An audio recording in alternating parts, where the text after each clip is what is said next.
अव्यक्तं पुरुषं महन्तं आदित्यवर्णतमसः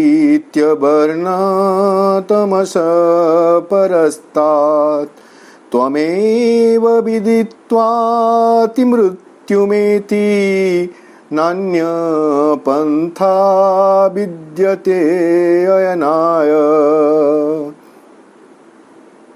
नमामि श्रीमातृ मीरा अरविंदो। सावित्री अध्ययन कार्यक्रम रे अंशग्रहण करि आसुथबा सम्मानस्पद समस्त भाईअपा, सावित्री महाकाव्य प्रथम पर्व द बुक ऑफ बिगिनिंग्स, चतुर्थ अध्याय द सीक्रेट नॉलेज, गुह्य ज्ञान बा गूढ़ ज्ञान। यही अध्यायटी को आमे आजिठु अध्ययन करिबा आरंभ करिबा।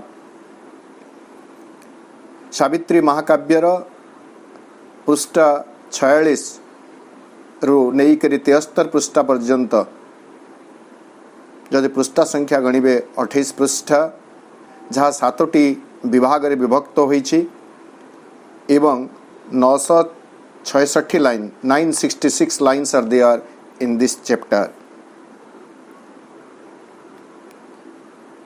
यही अध्यायटी को आमे महाकाव्यर जो रही प्रासंगिकता ताठू पृथक करी मध्य स्वतंत्र भाव में ए अध्यायटी को अध्ययन करा जाई पारिबो, बिना कोनोसी पूर्वापर प्रसंग रे मध्य याको अध्ययन करा जाई पारिबो। याको श्री अरविंद उपनिषद बोली मध्य कहा जाई पारिबो। एई अध्यायटी रे श्री अरविंद सृष्टि, स्रष्टा, सृष्ट जीव सकलंकर अतीत, वर्तमान और भविष्यत विषय रे वर्णना करिसंती।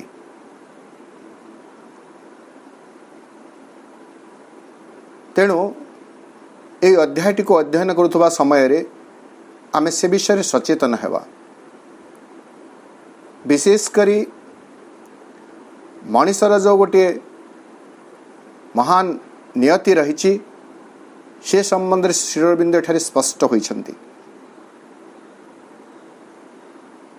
मनुष्यर सांप्रतिक स्थिति जदिओ स्वयं मनुष्य पई असह्य बोध हेउछि, तथापि मनुष्य को श्री अरविंद तिरस्कार करुनाहंती, भर्त्सना करुनाहंती, निंदा करुनाहंती।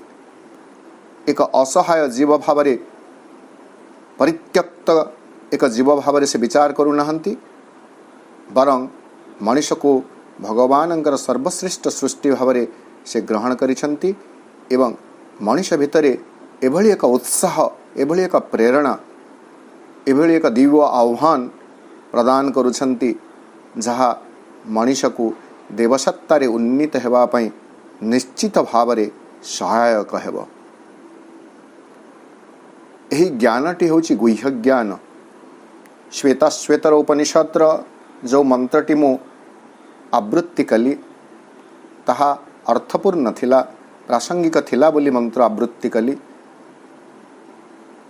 श्वेताश्वेतर उपनिषदर से महत् ऋषि श्वेतर से जमिति कहउछंती जे मु जानिछि वेदाहमेतम, मु जानिछि यहा जानिछि कौन वेदाहमेतम पुरुषम महंतम, एक महान पुरुषं को मु जानिछि, आदि पुरुषं को मु जानिछि।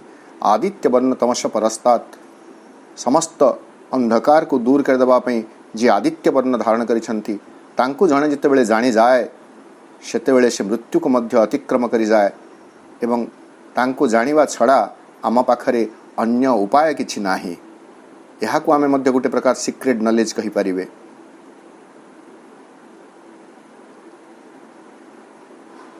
तो सही भली अनेक व्याख्या जेमिति कहली आरंभरू सृष्टि संबंध रे, स्रष्टा संबंध रे, सृष्ट जीव मानक संबंध रे अनेक गूढ़ व्याख्या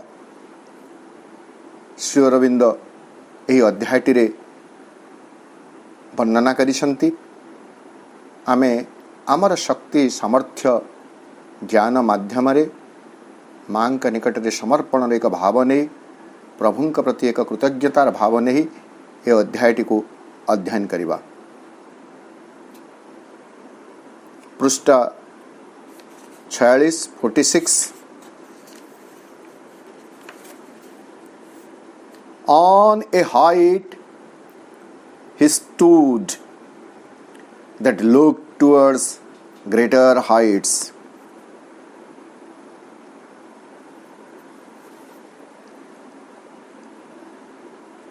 लास्ट कैंटो जोटा आम अध्ययन करिथिले तृतीय अध्याय the yoga of the king the yoga of the soul's release ए अध्यायटी रे आम सचेतन भाव जानी पारले जे से प्रेरणा प्रदायी देवींकर आविर्भाव घटिबा जोगु जे कि अश्वपतिंकर चेतनारे एक आमूलचूल परिवर्तन को संभव कर दे पारिले ज्ञानर सकल दिग को उन्मोचित कर दे पारिले एक सत्य चेतना तांका भितरे रोपण कर दे पारिले तार परिणाम स्वरूप अश्वपति बंधन मुक्त हेले अज्ञानतार बंधन मुक्त हेले अश्वपति आत्मा अज्ञानतार बंधन मुक्त होइछन्ति एवं शरीर और मनरे एक प्रथम आध्यात्मिक परिवर्तन परिलक्षित होइछि। अश्वपति से गुह्य ज्ञान को से प्राप्त होइछन्ति। ए अध्यायटी रे ए गोटिए धाड़ी अश्वपति विषय उल्लेख होइछि बाकी सबू इट इज इन जेनरल समस्तंक पई ताहा उद्दिष्ट आमे आ ताको व्यक्तिगत भाव रे ताको चिन्हित करि परिबे नै। वर्तमान अश्वपति विषय श्री अरविंद उल्लेख करी कहउछन्ति on a height he stood उभा हेले शिखरे से एक उभा हेले शिखरे से एक दृष्टिपात कले तहु बृहत्तर शिखर सकले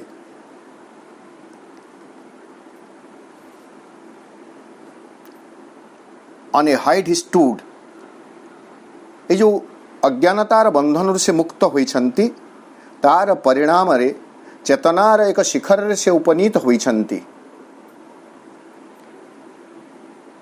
चेतनार एक शिखर रे उपनीत हेला परे से देखुछन्ति जे आहुरी शिखर मान रहिछि अर्थात ताहा सर्वोच्च शिखर नुह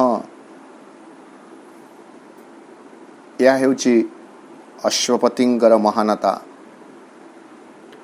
आमे देखिबे जेतेबेले साधारण पर्वतारोही माने आरोही माने से माने पर्वत आरोहण करती तांकर जो वर्णना गुड़ाक रही अनुभूति वर्णना जो माने एवरेस्ट चढ़ी कि आउ कि चढ़ी पर्वत से माने कहती केमिति गोटे पर गोटे शिखर को से माने जाई सर्वशेष रे एवरेस्ट रे जाई पहुंची तो जी विनम्र से शिखर रे पहुंचला परे मध्य आउ उत्तुंग शिखर को से ऊर्ध्व दृष्टि रे देखे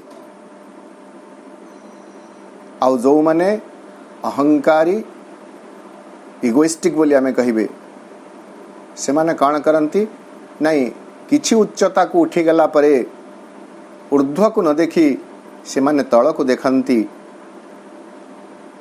तांकर उच्चता को नहीं से माने गर्वित हुअन्ति फुली उठन्ति अहंकार रे पूरी उठन्ति एवं तले थिबा व्यक्ति माननको देखि तात्सल्य एवं घृणाभर कंठरे से माने कहन्ति आहा बेचारा माने तले रही जाइछन्ति आम भली ऊपर को उठिबा तांक पई संभव नुह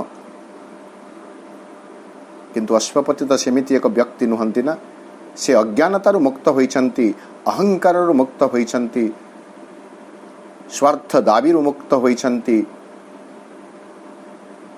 तेणु चेतनार एक निर्दिष्ट शिखर रे उपनीत हेवा परे मध्य से देखुछंती जे आहुरी उच्च शिखर सकल रही जो पर्यंत आरोहण करिजिबार आवश्यकता रही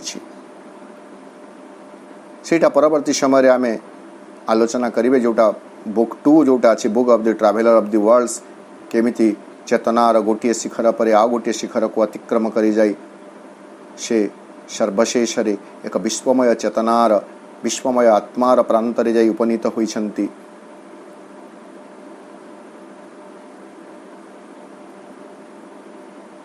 तेणु ए वाक्यटी श्री अरविंद अश्वपति को एक विनम्र साधक एक विनम्र योगी विनम्र तपस्वी भाव में वर्णना करिछंती जे निजर सिद्धि परे मध्य उद्धत होई नाहंती उन्मत्त होई नाहंती बरं विनम्र होई जाइछंती एक गुह्य ज्ञान को से प्राप्त होइछंती। या परठु आमे से गुह्य ज्ञान सीक्रेट नॉलेज कौन से विषय प्रभु जहाँ कहिछंती ताकू ही आलोचना करिबा। Our early approaches to the infinite are sunrise splendors on a marvelous verge, while lingers yet unseen the glorious sun. Our early approaches to the infinite এই বাক্যটিরে গোটিয়ে কথা নিশ্চিত যে we are marching towards infinite. It is a great assurance. जीवनर এই अनंत যাত্রা अनंतंक अभिमुखे असीमंक अभिमुखे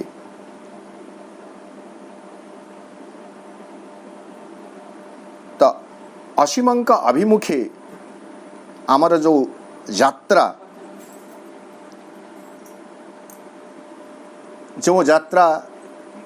करू करू आम एक प्रथम पहाचरे उपनीत होइछु।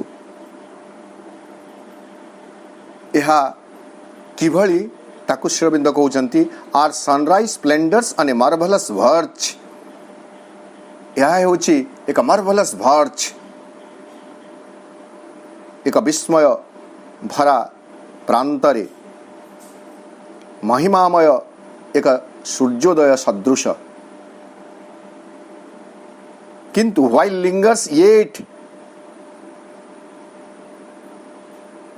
यह हूँ से सूर्योदयर महिमोज्वल सूर्योदयर एक आभास मात्र तथापि मध्य येट अनसीन द ग्लोरियस सन सकल महिमा मंडित से सूर्यंकर सवितांकर वर्तमान मध्य आगमनी घटिना ही वर्तमान मध्य से देखा दे नाहंती नदृष्ट unseen.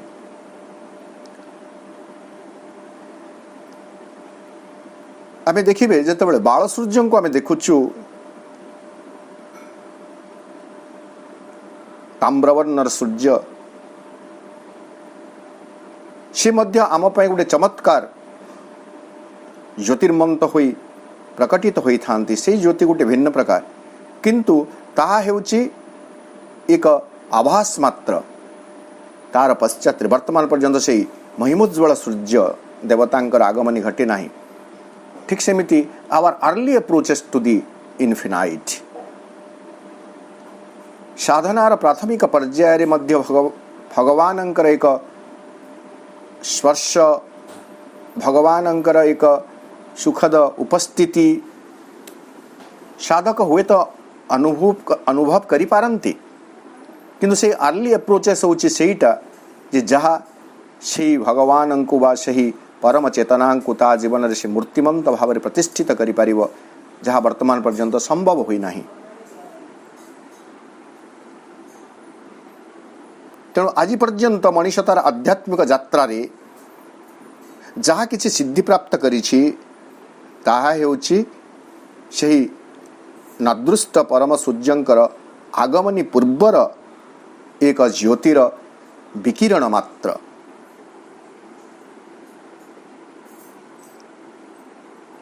What now we see is a shadow of what must come. What must come? Something will definitely come.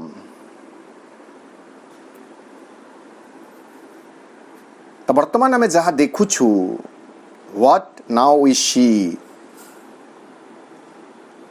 यह हेउची केवल एक छाया मात्र.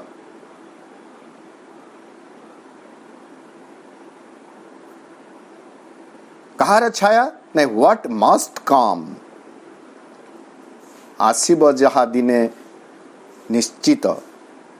देखु जहा आमे एक छाया मात्र, ताहार से आसीब जहा दिने निश्चित.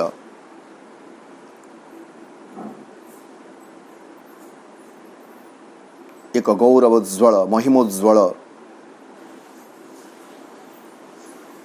प्रचंड उज्ज्वलता नहीं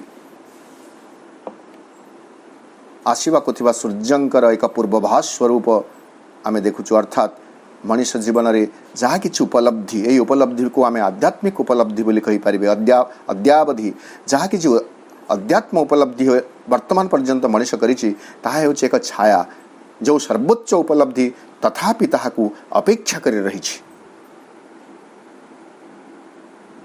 एक सर्वोच्च उपलब्धि जेमिति माँ कहउचंती, a wonderful world of delight is waiting at your door. एक आनंद भरा विस्मयकर एक जगत आम द्वार सम्मुख रे छिड़ा होई रही छी. ताकू केवल स्वीकार करि परिवार आवश्यकता रही छी. वेलकम स्वागत करिवा पय आम भितरे एक प्रस्तुतिर आवश्यकता रही छी. तेणु यही गोटे धाड़ी मध्य श्री अरविंद आमको कहीदेले जे something is waiting, something glorious, something splendorous, something greater is waiting us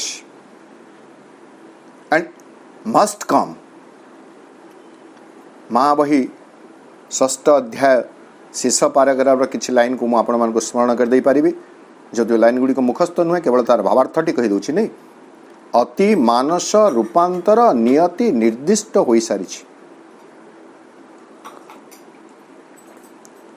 must come से नियति निर्दिष्ट, से अति मानस रूपांतर निश्चित भाव में आसीबो. एवं वर्तमान जहाँ सब परिवर्तन से दिगरे आमे देखुछु, अनुभव करुछु, उपलब्धि करुछु, जदि आमर से सामर्थ्य अछि ताहेले ताहा हेउछि तार एक आभास मात्र.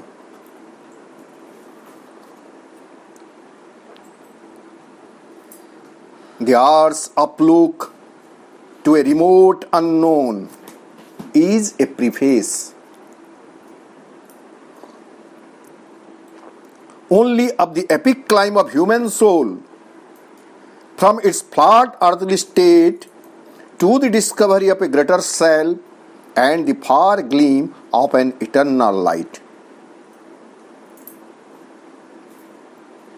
पुणी थरे आमको प्रभु एठारे सचेतन करी कही दउछंती, the hours uplook. ए जो जीवनटी आम एठारे बंचुछु, ए जीवनटी जगत आधारित एक जीवन. जगत को आधार करी आमे जीवनटी बंचुछु. पृथ्वी को मध्य आमे माँ बोली कहो, मदर अर्थ, जननी धरित्री. से तार संतान सकलंकु एक ऊर्ध्वस्थ चेतना को उत्तोलित करी नब बोली से जो ऊर्ध्व दृष्टि तोली अनाई रही छी. द आर्स अपलुक कहा को अनाई रही छी? टू ए रिमोट अननोन,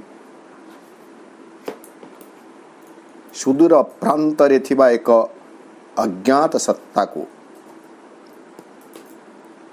तो से सुदूर अज्ञात सत्तांक प्रति पृथ्वीर जो ऊर्ध्वदृष्टि रही छी, तार से संतान सकलंक पाई इज ए प्रिफेस. यह केवल एक पूर्वाभास बा यह केवल एक मुखबंध तुल्य। आम समस्ते जानू प्रिफेस, प्रत्येक पुस्तक गुड़िकर गोटे गोटे प्रिफेस थाए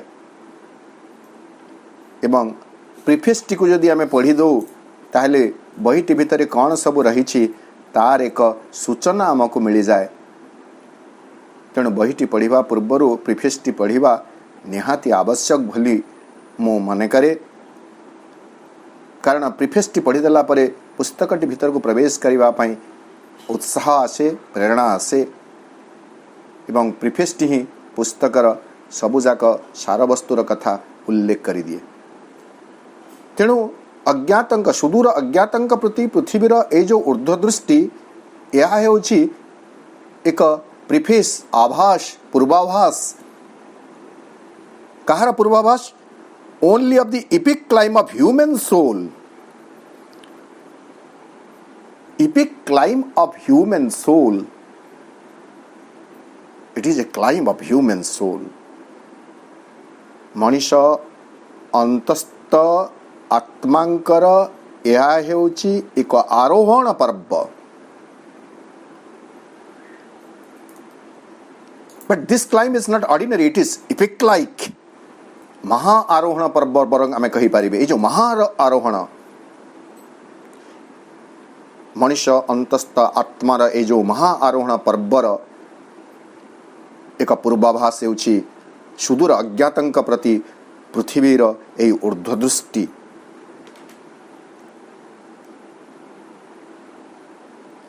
एवं ए इपिक क्लाइम कोठु आरंभ होची? From its flat earthly state. Now I will let you to see, I may request you to see the scene। दृश्यटी को आम देखा चेष्टा करिवे। जड़े के पर्वत आरोहण करने उद्यम करिछि, आरोहणर आद्यावस्था तीख को उठा पड़े ना, तार यात्रा से फ्लैट समतल भूमि आरंभ करे, पहाड़र पाददेश पहुँचे, तापर उठा को आरंभ करे। वर्तमान वो जो सोल्स जर्नी, आत्मार जो क्लाइमिंग आरोहण, ये आरोहण पर्व आरंभ होची कोठु? नहीं, फ्लैट अर्थली स्टेट। जो पार्थिव अवस्था रे वर्तमान आम रहीछु, पार्थिव चेतनायुक्त मनुष्य, यह एक flat state of our life. Flat समतल एक आरंभ बोली कही पारे। समतल फ्लैटा तो साहित्यिक दृष्टिकोण अर्थ ता समतल आम जानुछु, किंतु आम तार तत्व को बुझे माने किछि भी एक्स्ट्रा ऑर्डिनरी आम जीवन रे नाही। असाधारण किछि कथा आमर जीवन रे नाही। जेमिति कहा जाए मियाँ की दौड़ मस्जिद तक, ठीक से बड़ी परिवार हाटरू परिवार पर्यंत, घरु ऑफिस पर्यंत, जीविका अनुष्ठान पर्यंत मनुष्यर यात्रा सीमित हो रही। Nothing new is there in his life.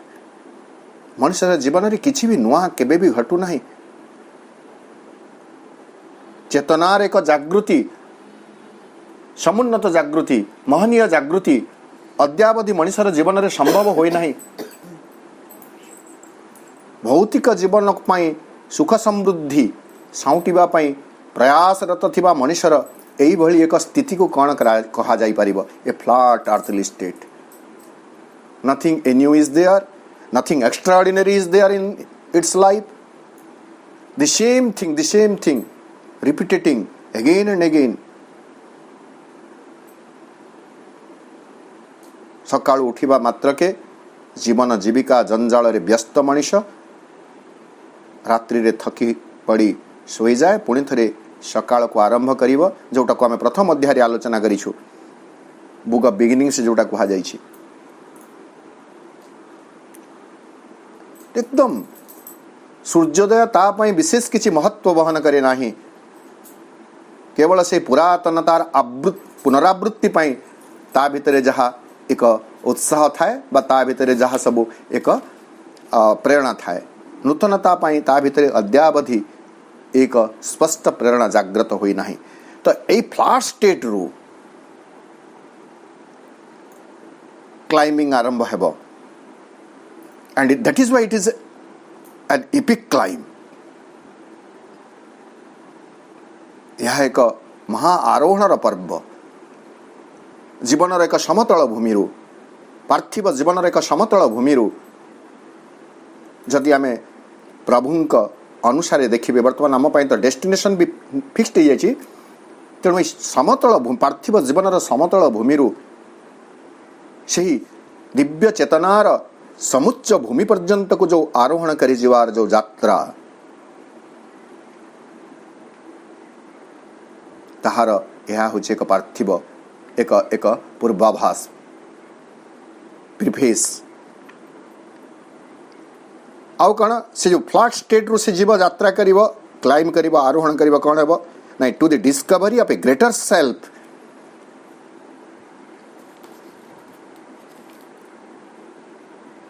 So this journeys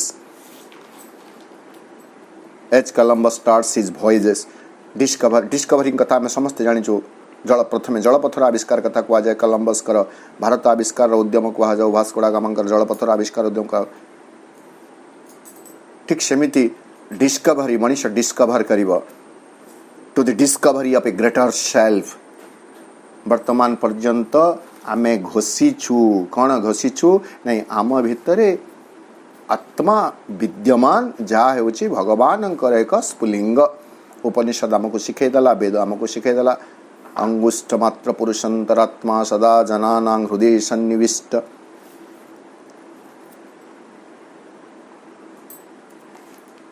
से आत्मार आविष्कार अद्यावधि आम जीवन में संभव हुई नहीं though we know about the soul by its presence. आम केवल आत्मा अछंती एक कथा जानिछु सुनिछु किंतु आत्मा प्रकृत रे तांको आमे आविष्कार कलेनी कि जहाँ श्रीअरविंद जोगरे आमे कहि परिबे चैत्य सत्तार आविष्कार एवं माँ ताकू कहउछन्ति supreme discovery collected works of the mother volume 2 supreme discovery सर्वोत्तम आविष्कार। तो यही यात्रार जो epic climb soul's epic climb जो हेब आत्मार महा आरोहणर जो पर्व आरंभ होईछि हुए तो एक प्रथम शिखर होई पारे जेतेबेले मनुष्य आत्मा को आविष्कार करदेव।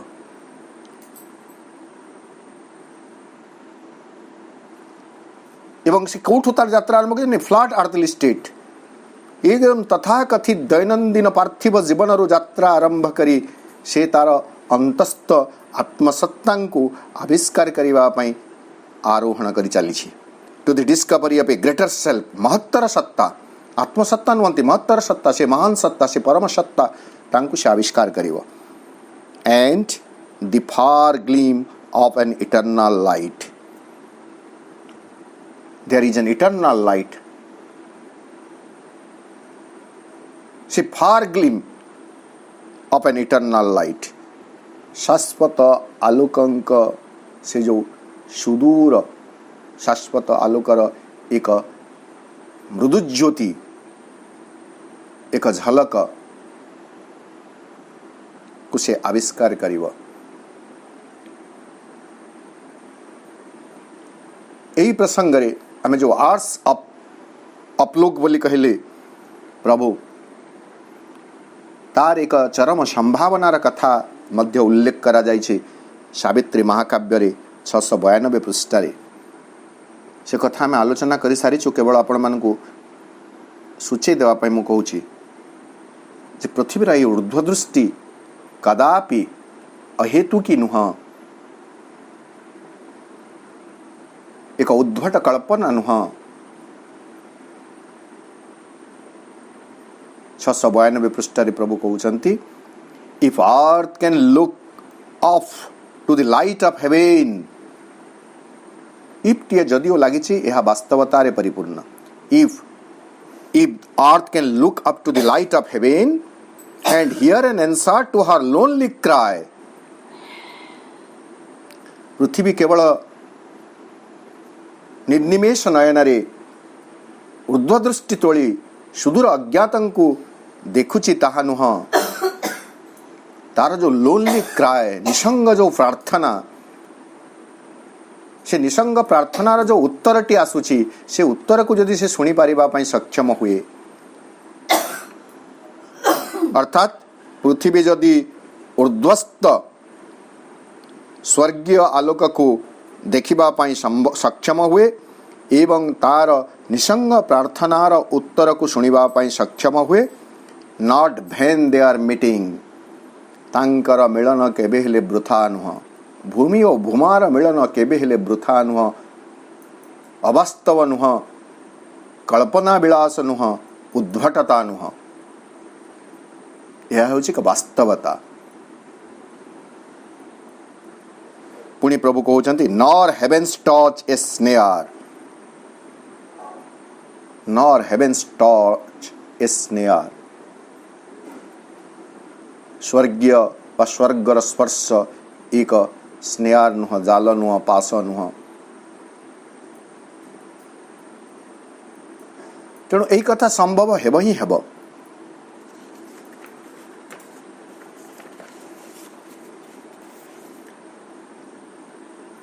This world is a beginning and a base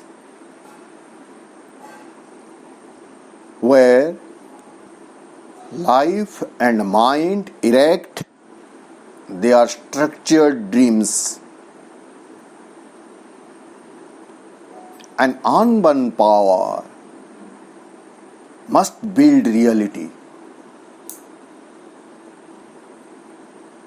आम फ्लैट अर्थली स्टेट रे अछु, अपवर्ड जर्नी अनिवार्य अव्याहत होई रही छी।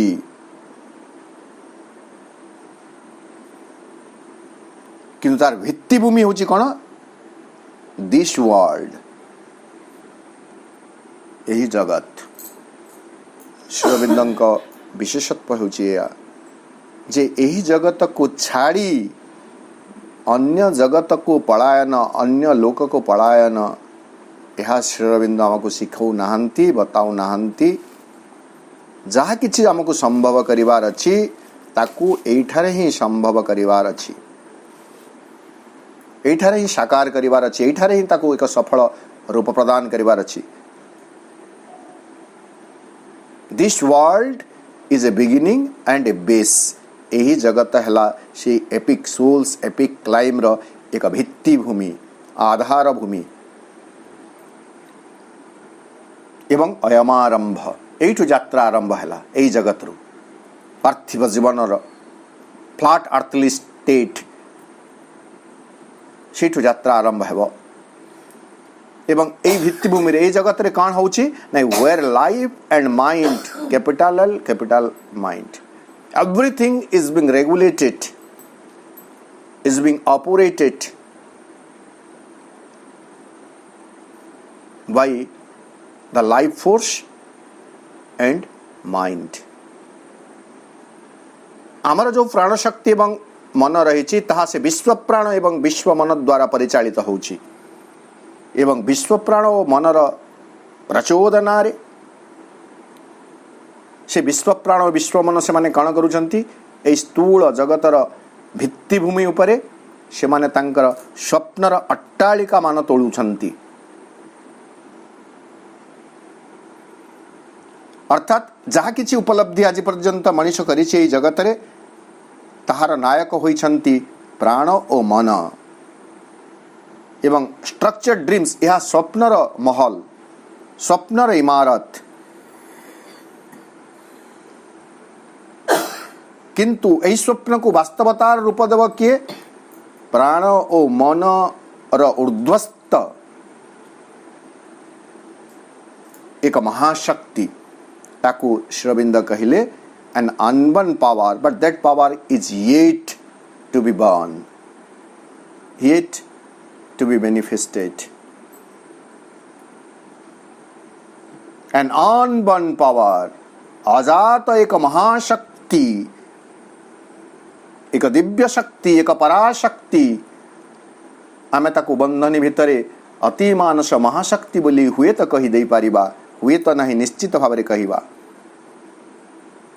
An unborn power must build reality.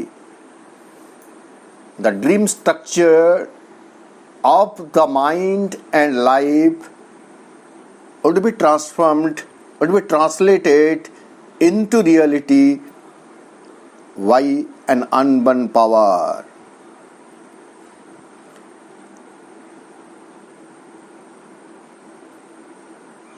ଶିଶୁଟିଏ ବାଲିର ଦେଉଳଟିଏ ତୋଳୁ ତୋଳୁ, ବାଲିର ଘରଟିଏ ତୋଳୁ ତୋଳୁ ଯେମିତି ବଡ଼ ହେଲେ ତା ପାଇଁ ତା'ର ସ୍ୱପ୍ନର ମହଲ ଗଢ଼ି ତୋଳେ, ତାକୁ ସଫଳ ରୂପ ଦିଏ, ଠିକ୍ ସେମିତି ମନ ଓ ପ୍ରାଣ ଦ୍ୱାରା ପରିଚାଳିତ ଏହି ଜୀବନ ତାଙ୍କର ସ୍ୱପ୍ନ ଯେଉଁଟା ରହିଛି ଜୀବନର ସିଦ୍ଧି ସକାଶେ କୁହାଯାଉ ବା ଚରମ ଅବସ୍ଥାର ପ୍ରାପ୍ତି ସକାଶେ କୁହାଯାଉ, ଯାହା ବିଷୟରେ ସେମାନେ ସ୍ୱପ୍ନ କେବଳ ଦେଖିଛନ୍ତି ସେହି ସ୍ୱପ୍ନକୁ ଏକ ସଫଳ ରୂପ ପ୍ରଦାନ କରିବ, ଏକ ସଫଳ ଆକାର ଦେବ, ଏକ ସଫଳତା ଆଣିଦେବ ଅଜାତ ଏକ ମହାଶକ୍ତି, ଯାହା ନିଶ୍ଚିତ ଭାବରେ ଏଠାରେ ଅବତରଣ କରିବ। ମଷ୍ଟ କଥା, ଏନ୍ ଅନବର୍ନ ପାୱାର ମଷ୍ଟ ବିଲ୍ଡ, ନିଶ୍ଚିତ ଭାବରେ ସେହି ସ୍ୱପ୍ନକୁ ହିଁ ସଫଳ କରିବ, ସେହି ସ୍ୱପ୍ନକୁ ହିଁ ସାକାର କରିବ।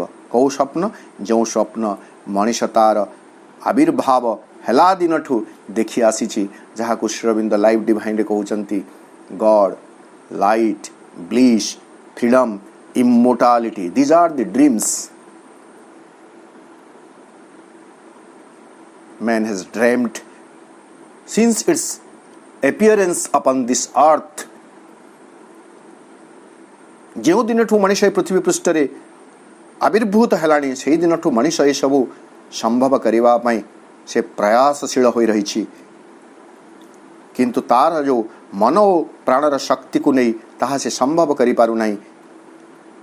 ଏଣୁ ଏହି କାର୍ଯ୍ୟରେ ସହାୟତା ପ୍ରଦାନ କରିବା ପାଇଁ, ଏକ ସଫଳ ରୂପ ପ୍ରଦାନ କରିବା ପାଇଁ, ସଫଳତା ଆଣିଦେବା ପାଇଁ ବର୍ତ୍ତମାନ ଅବତରି ଆସିନଥିବା ଏକ ମହାଶକ୍ତି ନିଶ୍ଚିତ ଭାବରେ ଅବତରଣ କରିବେ ଏବଂ ମନ ଓ ପ୍ରାଣ ଦ୍ୱାରା ତୋଳା ଯାଇଥିବା ସେ ସ୍ୱପ୍ନର ମହଲ ସବୁକୁ ସେ ଏକ ବାସ୍ତବ ରୂପ ପ୍ରଦାନ କରିବେ।